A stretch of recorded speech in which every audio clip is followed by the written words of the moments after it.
你一个女人，凭什么爬得比我高？黄泉路上，我才是楚国真正的真龙血脉，你不过是依附男人的贱货。我竟然重生了，这辈子该给我抢占先机了。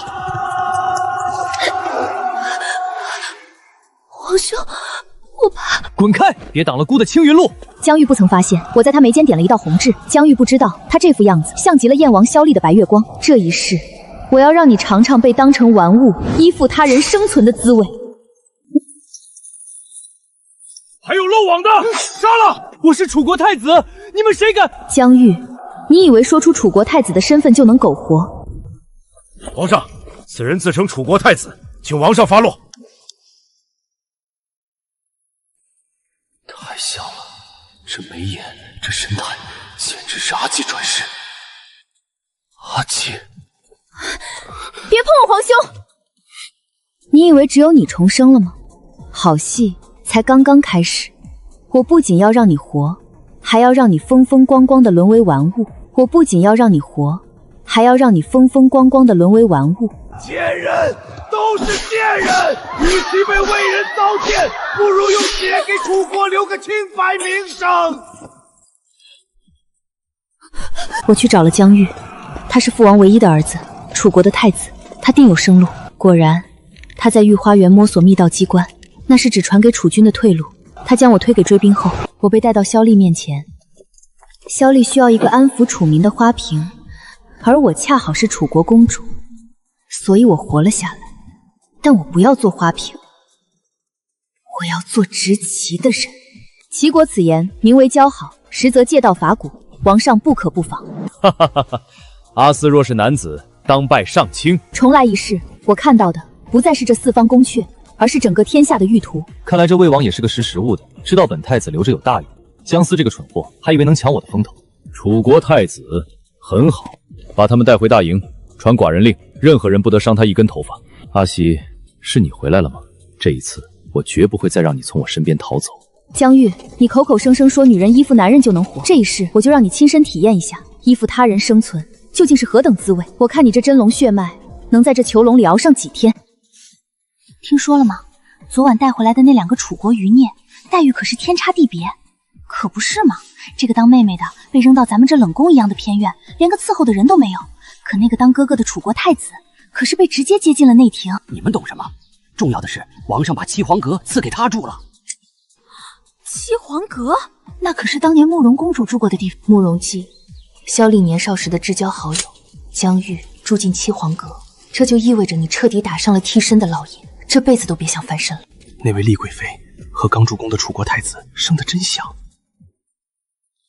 当然像，那可是江玉最看不上的亲娘。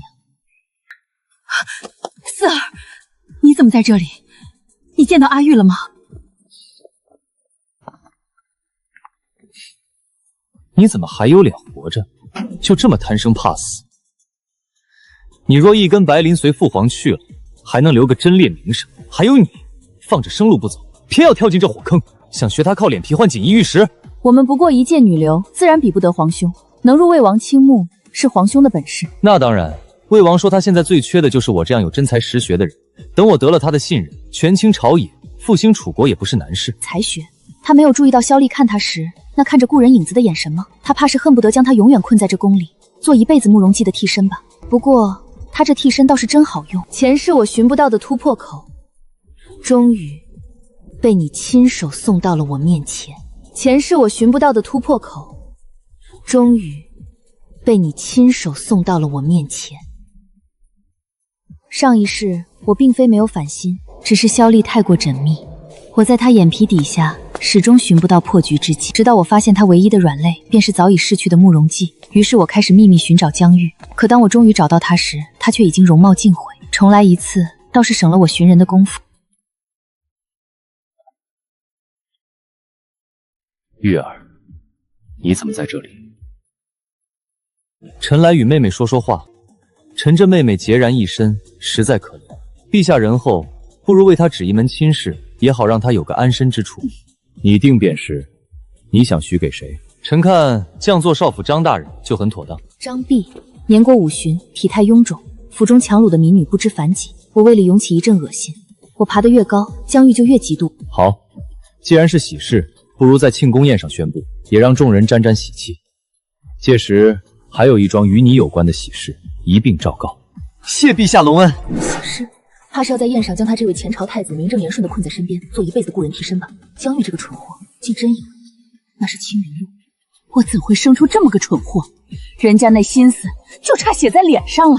或许他只是不信，这种依附于人、任人摆布的命运也会落到自己头上。罢了，他既不认我，我也不会再贴上去，不然迟早被这糊涂东西拖累死。不愧是他，你自己懦弱无能，守不住江山，倒要女人陪葬，要死你自己死。四儿，记着，好死不如赖活着，命没了就什么都没了，活下去才有将来。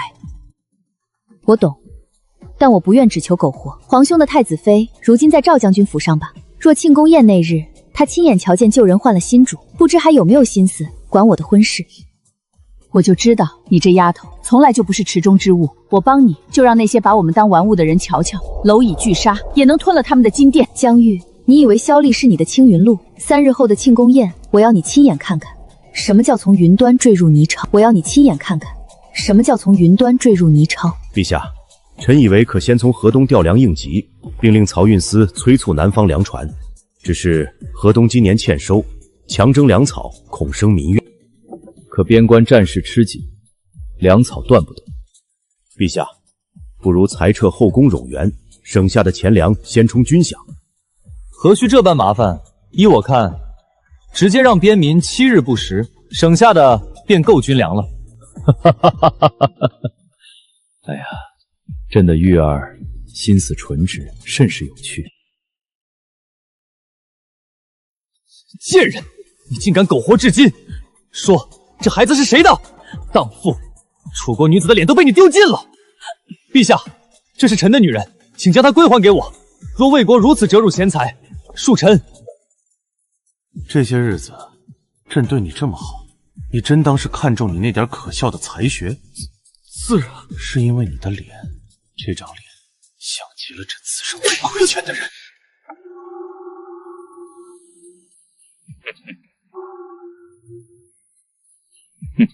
依附于人就能活下去，江玉，这福气你可要受好了。那位用砚坛砸伤了王上的手。封江玉为御留军，赐居七皇殿，享亲王俸禄。你是玉儿的妹妹，原本只给张弼，可他私铸铜钱下了狱，朕允你自责归宿。臣女愿侍奉陛下身侧。你该知道，朕与你皇兄。陛下，请先阅此物。是，皇兄既已得陛下庇护，将司意愿以此身材质，为陛下效犬马之劳。乱世飘萍，女子本无立锥之地。我不求荣宠，只求一袭有用之身，助陛下成就霸业，换余生安稳。也希望陛下能善待皇兄，他性子急，可能会多有得罪。好，你们兄妹倒是一个比一个合朕的心意。谢陛下隆恩。皇上有令，楚国公主姜嗣聪慧敏达，特并入室御书房协理文书。公主好福气，托了御离君的福，这可是天大的恩典。前世我用了2年才进这道门，这一世不过3日。萧丽，你以为我只是江玉身边的藤蔓，却不知藤蔓的根早已扎进了你的江山。半月时间，我从亡国公主成了协理朝政的心腹。萧丽信我，是信我会为了皇兄做一柄温顺的刀。公主，七皇殿那边又闹起来了，御离军砸了一屋子东西，说要见陛下，还说您抢了他的恩宠。江玉，你永远见不得我比你好。你想要荣宠，却不知那是锁你的枷锁。备车，去七凤殿。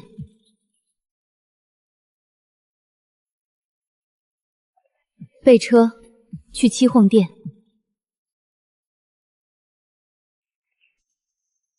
滚！都滚！让萧逸来见我。江西那个贱人呢？他凭什么插手朝政？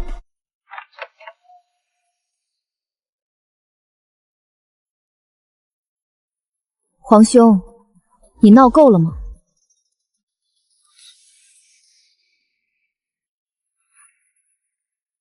是你抢了我的一切，你一个女人就该待在深宫里，凭什么骑在我头上？皇兄，你真以为陛下留你在身边是看中你的才学？不然呢？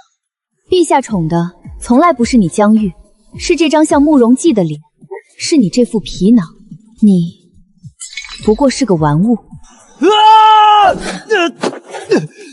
你住口！我是楚国太子，是真龙血脉，我不是玩物。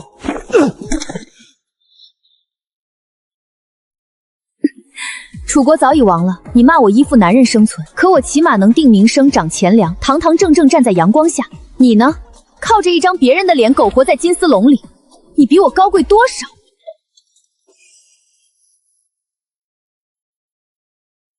你比我高贵多少？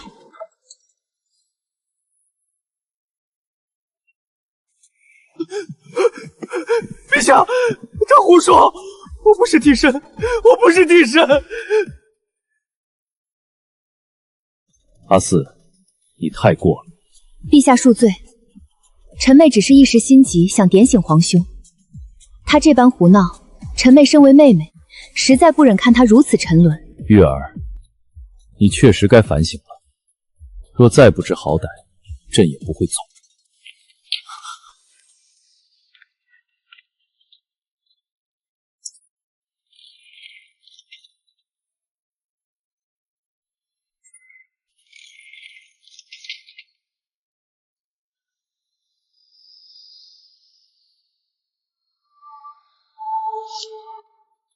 恭喜你啊，终于踏进御书房这个刀山火海了。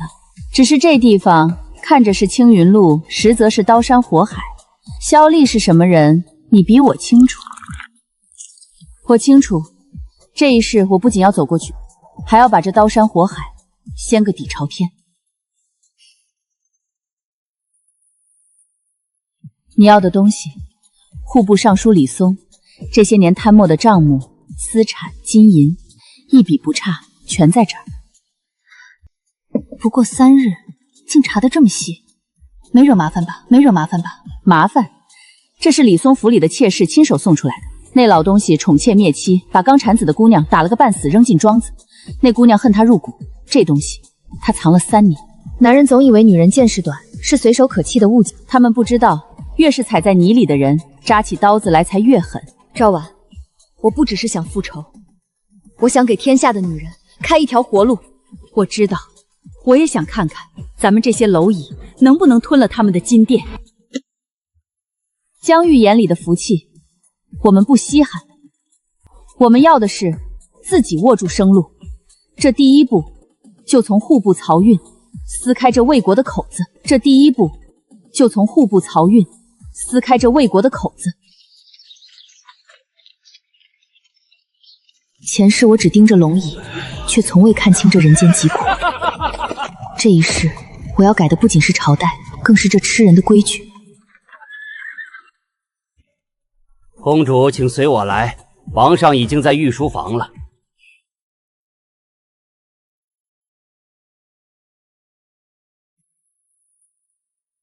臣女江西参见王上。那里的奏章是各州郡报上的民生所务，你先拟个初步的处理条程，给朕过目。你先拟个初步的处理条程，给朕过目。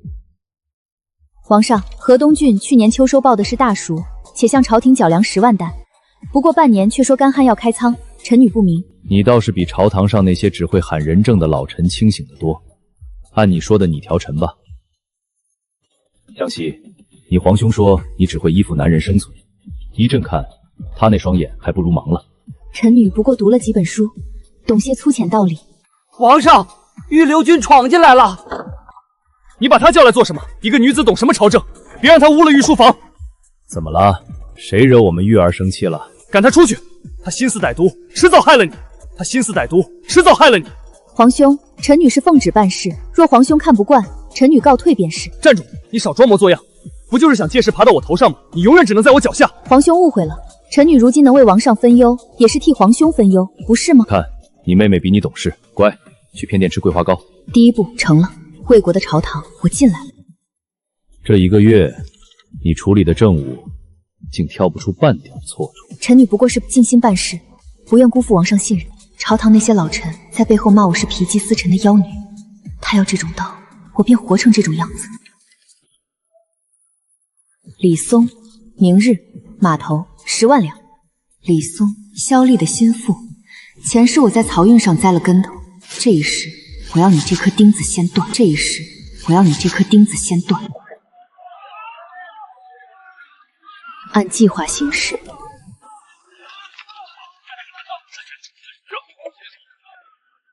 民脂民膏刮了这么多年，李松，你该还了。李大人，您不冤枉啊！求大人做主！哪里来的刁民，给我打出去！住手！光天化日殴打深渊百姓，眼里还有王法吗？刘御史，这些刁民污蔑本官，你少管闲事！刘御史，这些刁民污蔑本官，你少管闲事！是不是污蔑，查查便知。李大人，你这轿中木箱装的是什么？你敢搜本官的轿子？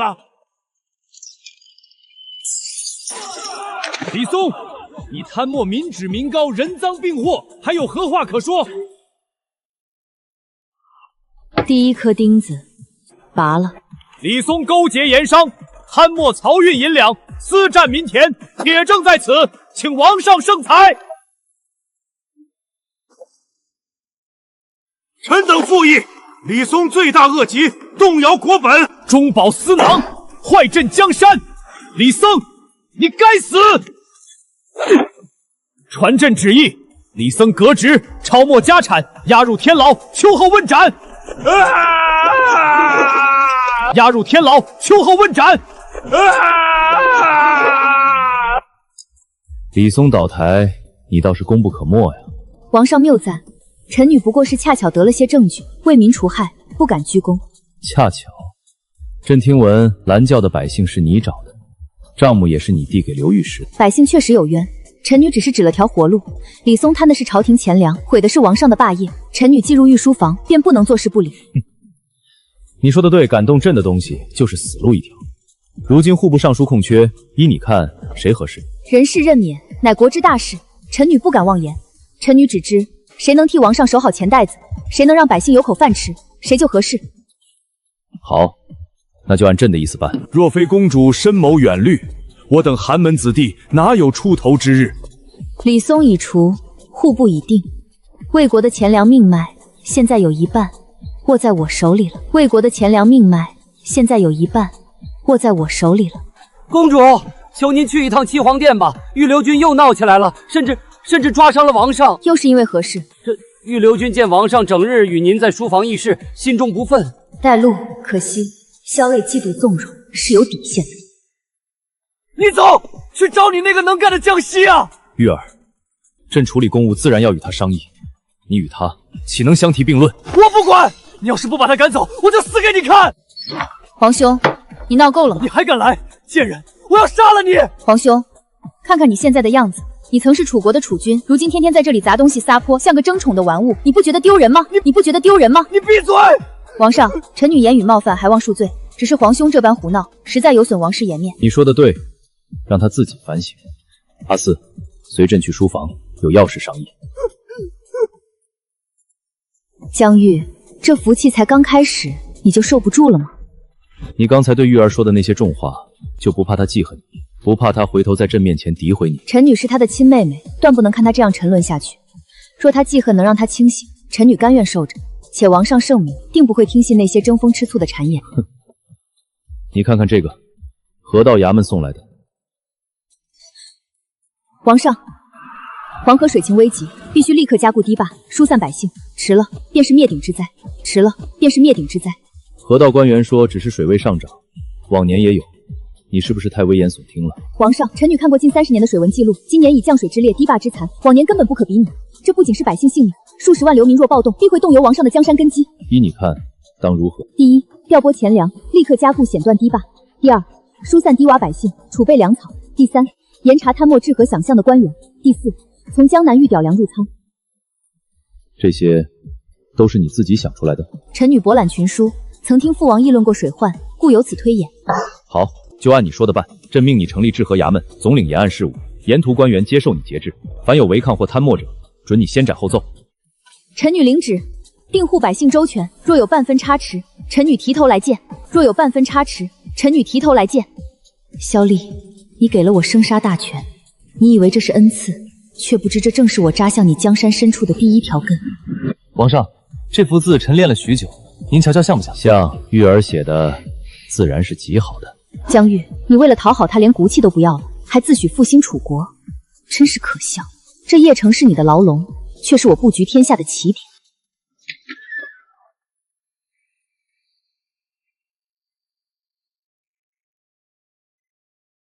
怎么样？他放人吗？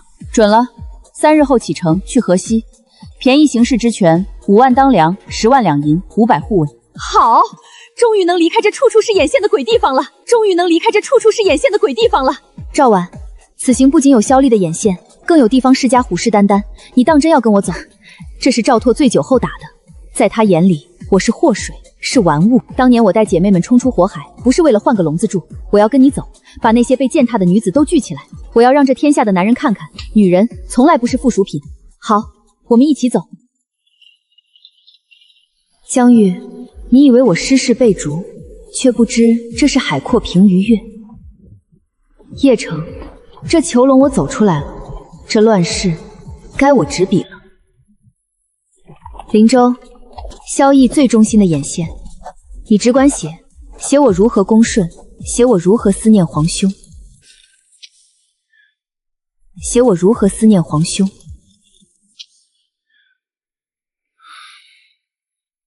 林统领，皇兄在宫中身子弱，也不知这秋雨凉不凉。若王上有旨意，还请替我多问候一声。属下明白，定将公主的孝心转达王上。萧逸，你以为我是一把不会反噬的刀，却不知刀握在手里，最先割断的就是握刀人的喉咙。怎么会这样？朝廷不是刚拨过赈灾粮吗？赈灾粮从京都到凉州层层包皮，到百姓手里连米糠都不剩。那郡守王怀安眼里只有钱，那会理百姓的死活。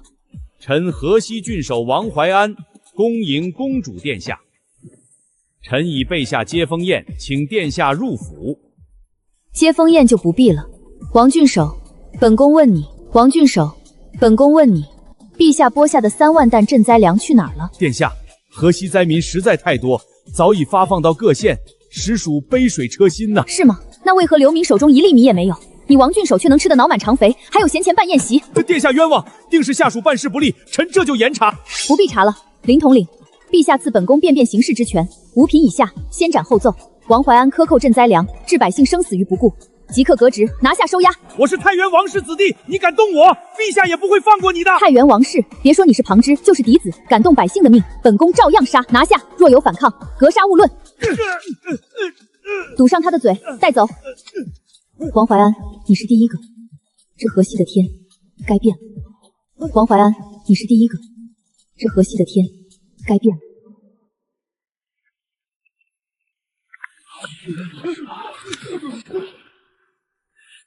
多谢公主殿下，多谢殿下救命之恩。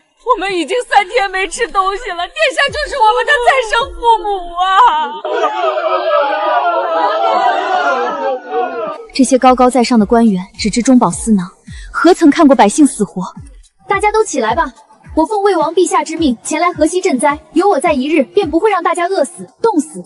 粮食会源源不断的运来，房屋会重新施盖起来，田地也会重新耕种，大家都会活下去，好好活下去，大家都会活下去，好好活下去。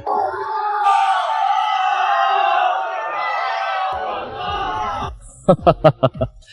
江玉，你这妹妹倒是个有本事的，这等收买人心的手段，比那些尸位单灿的官员强多了。不过是妇人之仁，见不得血光罢了，成不了什么大事。江玉，你继续你的傲慢，这就是我需要的。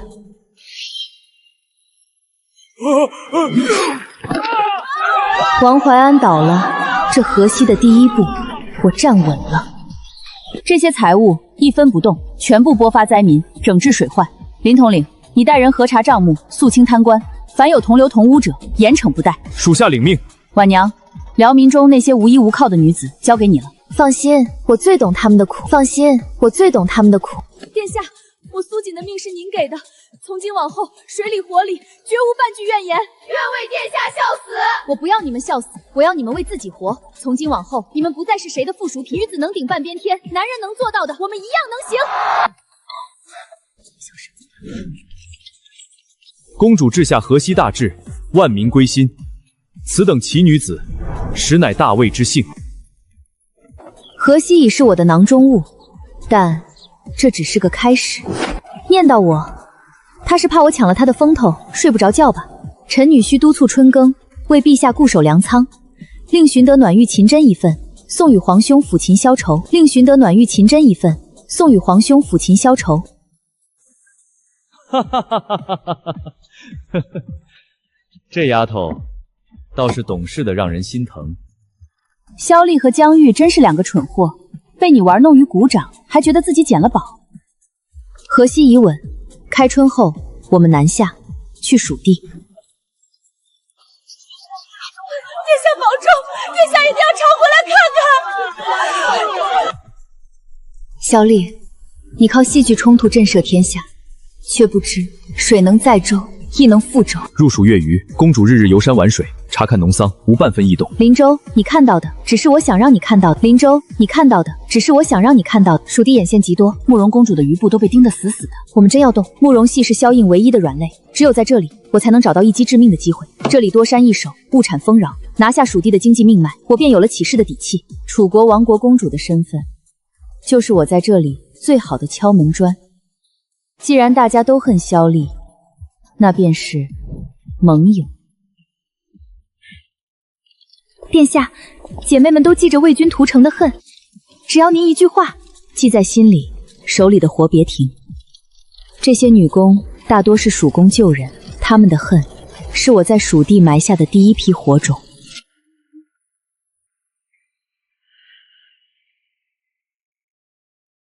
老臣苏恒参见公主殿下。老臣知道您在河西收拢民心，惩治贪官，绝非池中之物。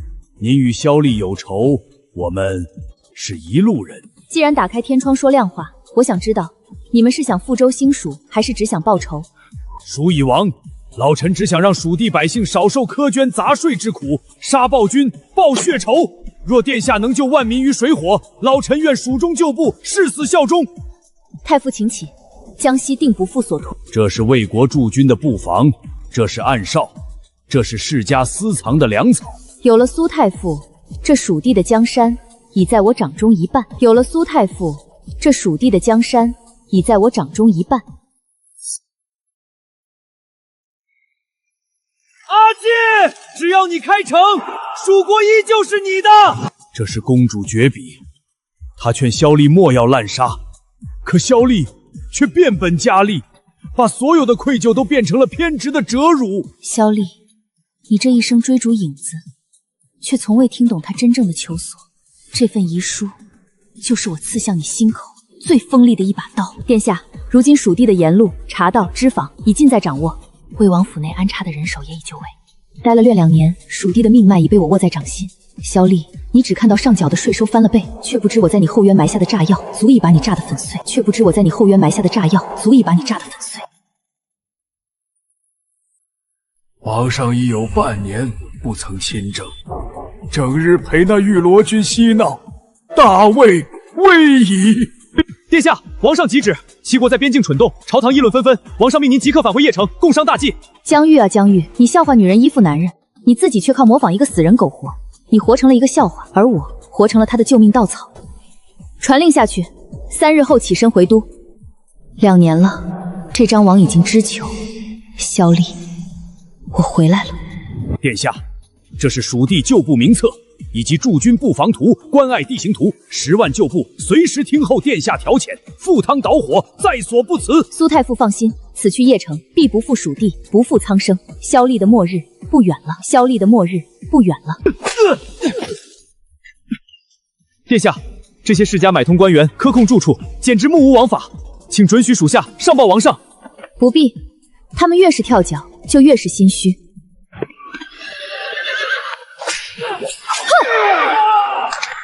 从今日起，盐场重立规矩，提高工钱，严禁克扣，违者斩。公主殿下，您在齐鲁动我们的财路，就是在动魏国的国本。王上的旨意已到，让您尽快回都。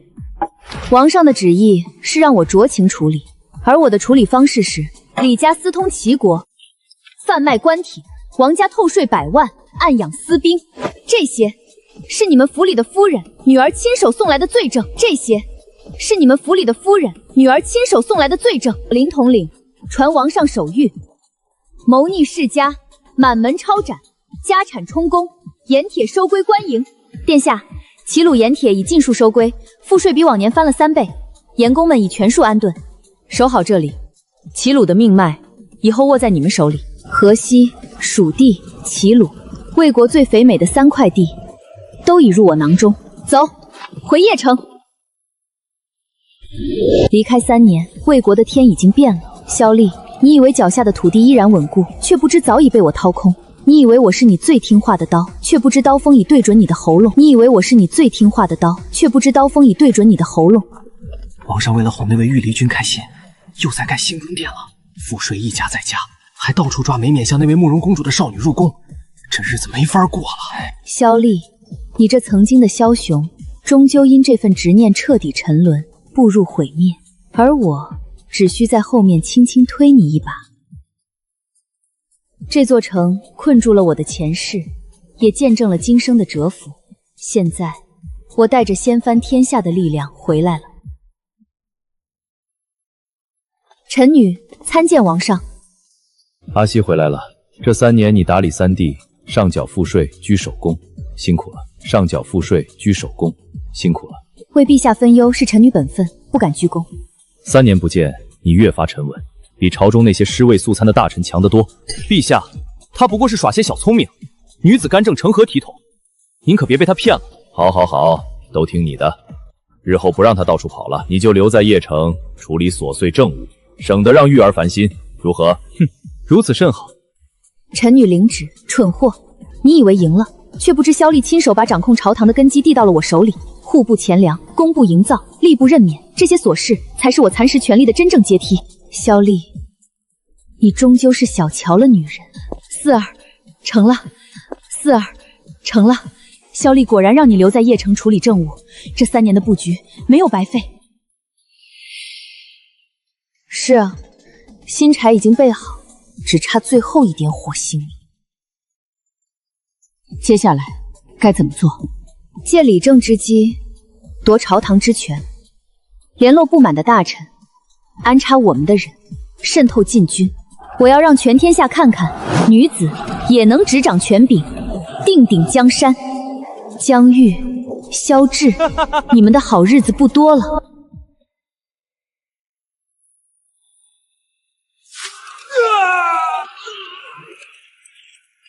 萧厉只当我是免费的劳力，却不知我正在蚕食他江山的每一寸根基，却不知我正在蚕食他江山的每一寸根基。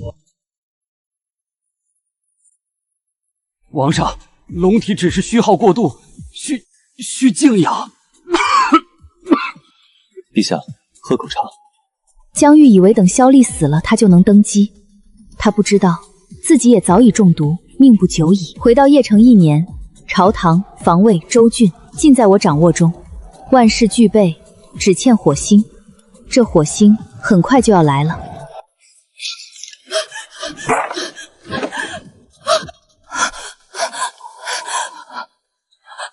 周婉，怎么回事？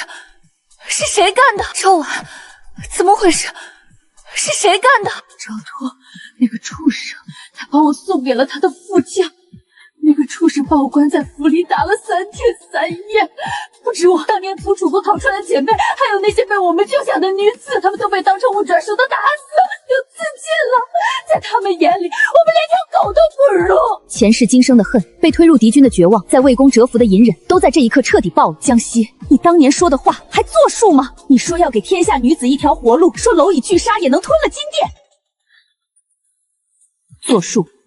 新柴已经备好，这最后一点火星来了。赵婉，传我的命令，通知河西属地齐鲁暗庄，即刻起兵攻占州郡。通知河西属地齐鲁暗庄，即刻起兵攻占州郡。树黄鸟旗。通知沈策将军率领北将军切断邺城与西北大联系，包围皇宫。通知朝堂归顺的大臣和禁军，3日后萧厉寿宴，我们要点燃第一把火。殿内禁军已被策反，殿外沈策大军已至，各州郡已被我掌控。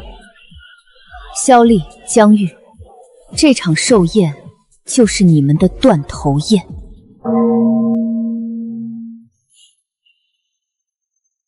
玉儿，你给朕备了什么？臣寻得当年慕容公主的刘全琴，为陛下抚琴祝寿。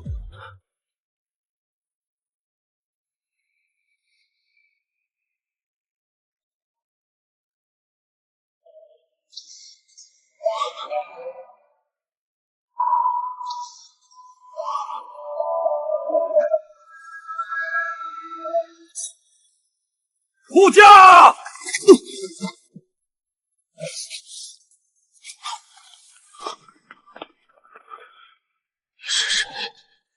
你是谁？狗贼萧厉，我是慕容熙的弟弟慕容淼，今日杀不了你，我也要在黄泉路下咒你不得好死！火星终于烧起来了。陛下，他是刺客，快杀了他！快杀了他！快动手啊！陛下，玉儿只是担心你。江玉，依附于人就能活，这福气你受够了吗？江玉，依附于人就能活，这福气你受够了吗？被当作影子用完即弃的滋味如何？天下易主了，这世道该变天了。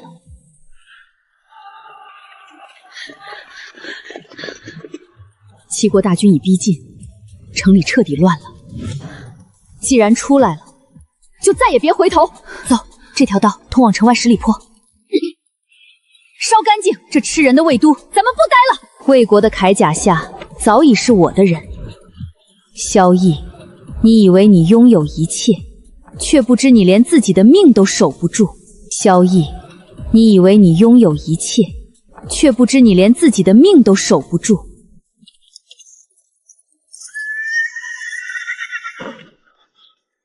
江西，你怎会在此？萧厉，魏国的江山，江西收下了。不可能，这支军队，沈策，你竟敢反朕！你哪来的军队？哪来的钱财？你到底筹谋了多久？萧厉，你眼中只有龙椅和天下，何曾低下头看看替你掌管前代传递消息，甚至操持内宅的那些女人和小人物？前世沈将军被你夺宫害族，这一世我雪中送炭，助他站稳脚跟，借商队之手拔掉他的眼中钉。沈将军变成了我藏在魏国铠甲下最锋利的刀。沈将军变成了我藏在魏国铠甲下最锋利的刀。楚国破城时，你麾下士卒剖孕妇取乐，驱老弱入火坑。你为一己执念强掳疆域入宫，毁他心智，困他半生。你掠夺民女，强征少年，赋税重的让农人亲手掐死亲骨手。你为寻一张相似的脸，逼得多少人家破人亡。你以为天下人惧你便是服你？今日江西在此，不为复楚，只为诛杀你这无道暴君，清扫这血海滔滔的乱世，为受尽苦难的苍生开一个干干净净的新朝。开新朝，开新朝！樊城地势险要，拖得越久，魏国西北大营的援军一到，局势就难料了。萧厉等不到那天了，萧厉等不到那天了。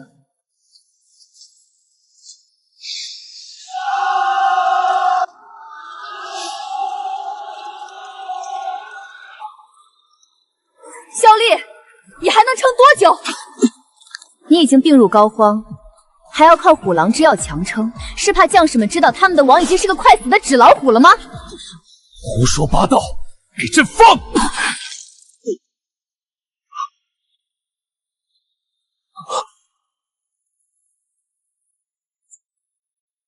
王上！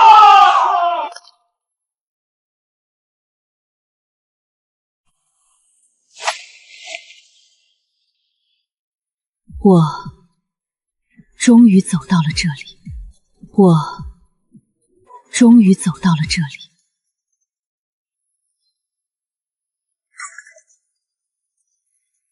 太子，我是猪，我是太子。不对，我是御灵君，是陛下亲封的。江玉，你为了杀他，日复一日的在熏香和茶水里下毒。你不知道，这种毒不仅入了萧丽的骨，也掏空了你自己的命。萧丽，你辱我，你毁了我的一生。皇兄，如今你可明白了，任何自诩高贵的人，只要被放在依附他人的位置上，被观赏、被掌控、被当作宠物驯养，最终都会变成他曾经最蔑视的样子。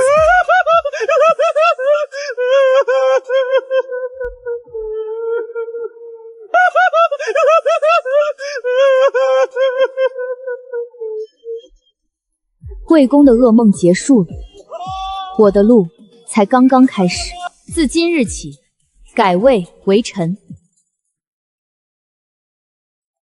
取北极星辰，永定中枢之意。黄旗所至，皆为我土。以复国之名，借他们之手，耗尽齐赵强国的兵力，开巨仓，以低价盐铁冲击诸国命脉。人心会在温饱与恐惧中悄然偏移。10年了，从临冈那一面凤旗开始，整整10年，乱世终于到了尽头。乱世终于到了尽头。陛下万岁，万岁！公主，活下去！女人的命不能等着被糟践。我活下来了，而且站到了这天下之巅。吾皇万岁万岁万岁！萧丽，你曾说我若是男子，当拜上卿。你从没想过，女子不仅能做上卿，更能坐这龙椅。平身。可这天下的规矩，从来都不是一朝一夕能改的。陛下，女子为帝，恨古未有，天下终究要归于男子之手。您如今称帝已是破例，若不广选世家子弟充实后宫，立处世男子为主，江山社稷何去何从？请陛下选妃立储，以安天下。请陛下选妃立储，以安天下。王丞相，当年魏军破城，你躲在自家地窖里，连头都不敢露，眼睁睁看着妻女被掳走。是殷赵挽救了你的妻女，是朕的军队打跑了魏军，才让你有命站在朕面前谈社稷。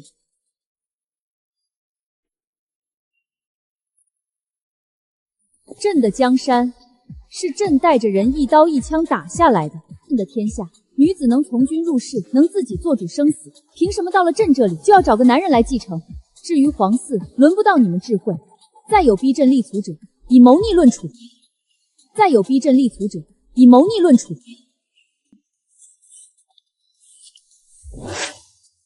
滚！来看我笑话吗？江西，你这个毒妇！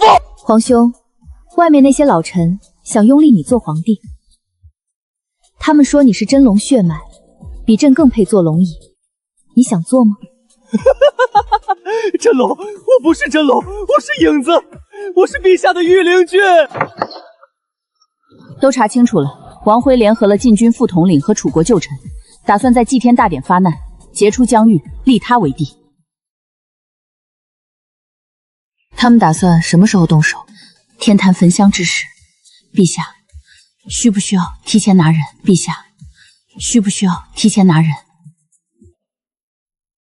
不用，朕要在祭天大典上让全天下看看他们死守的规矩有多可笑。此战之后，我们定能国泰民安。等这事了了，我想离开成都，去江南。江南女子学堂刚开，商路也需人，我想活成风，不想在宫里当个诰命。好，江南诸之由你做主，天子剑可先斩后奏，长安永远是你的退路。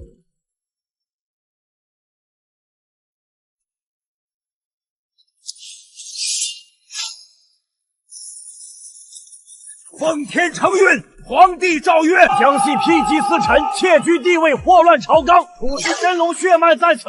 今日当废除妖后，拥立正统。诛妖后，立真龙！诛妖后，立真龙！立真龙！皇兄，王贵说你是真龙血脉，要立你为帝。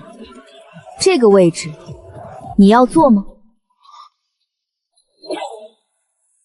哈哈哈哈哈哈！闭嘴！快请太子登基！真龙？我算什么真龙？当年引毒破城，我为了自己活命，把亲妹妹江四推入敌军，自己躲在密道里苟活。后来，我为了那点虚假的恩宠，甘心做萧丽的影子，连自己是谁都忘了。如今，我疯疯癫癫，被你们当成提线木偶，也配叫真龙？疯了！他疯了！把他拿下！正臣，疯了！他疯了！把他拿下！正臣，阿四，对不起，前世我害了你，今生我还是差点害了你。我一辈子都看不起女人，觉得女人天生就该依附男人，可到最后我才明白，能不能挺直腰杆活在这世上，从来都不分男女，只分人心。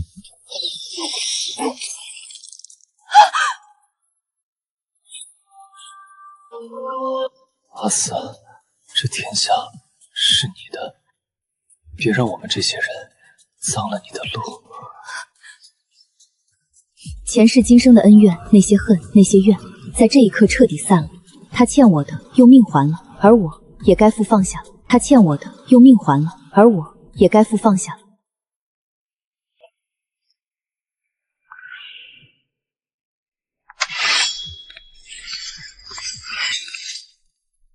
你说女子不能为帝，今日朕便告诉你，这天下的规矩，从今日起由朕来定。传陛下旨意，天下女子皆可入私塾、考科举、入朝为官、领兵出征。女子可自主择婿、和离，夫家不得侵吞私产。各州郡设女子学堂，学费全免。阿四，江南的女子学团已开遍各州郡，有姑娘进了府衙，有姑娘开了商铺，还有人投了军。你看，咱们当年说的蝼蚁拒杀也能吞了金殿，如今天下的姑娘们都有活路了。